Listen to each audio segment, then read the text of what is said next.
بسم اللہ الرحمن الرحیم نحمدہ ونصلی ونسلم علی رسولہ الکریم اما بعد۔ دروس الصرف کا سلسلہ چل رہا ہے۔ ہم اجوف کے قوانین شروع کر چکے ہیں۔ آج کے درس میں ہم دو قانون پڑھیں گے۔ نمبر 1 قلنا والا قانون، نمبر 2 خفنا بعنا والا قانون۔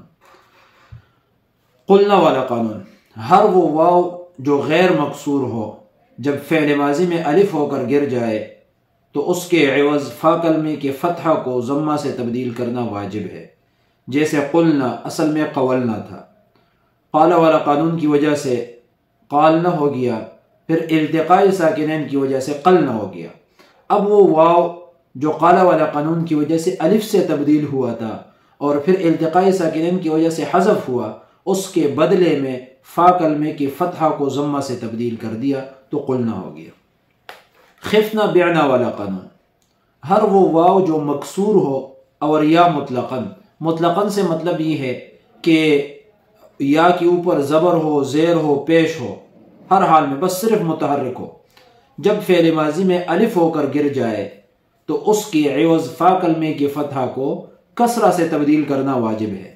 جیسے خفنا بعنا اصل میں خوفنا بیعنا تھا، خوفنا میں واو متحرک ما قبل مفتوح تھا تو واو کو الف سے تبدیل کر دیا، خافنا بن گیا۔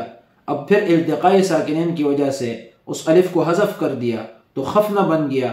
اب فا کلمے کی فتحہ کو کسرہ سے تبدیل کریں گے تاکہ اس بات پہ دلالت کرے کہ اس کا ماضی مکسور العین ہے تو خوفنا ہو گیا۔ اسی طرح بعنا اصل میں بیعنا تھا، یا متحرک ما قبل مفتوح تھا تو یا کو الف سے تبدیل کر دیا، باعنا ہو گیا۔ پھر التقاء ساکنین کی وجہ سے اس الف کو حذف کر دیا تو باعنا بن گیا۔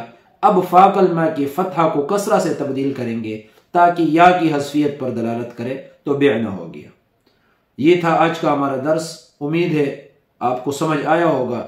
اگر بات سمجھ نہ آئی ہے تو دوبارہ سن لیں، اور پھر بھی اگر کوئی مسئلہ ہے تو لوگوں کے اندر ہمارا واٹس ایپ نمبر ہے، آپ ہم سے رابطہ کر سکتے ہیں، اس کے بارے میں پوچھ سکتے ہیں، انشاءاللہ آپ کو جواب بھی دیا جائے گا اور آپ کو مطمئن کیا جائے گا۔ جزاکم اللہ خیرا وآخر دعوانا ان الحمد للہ رب العالمین۔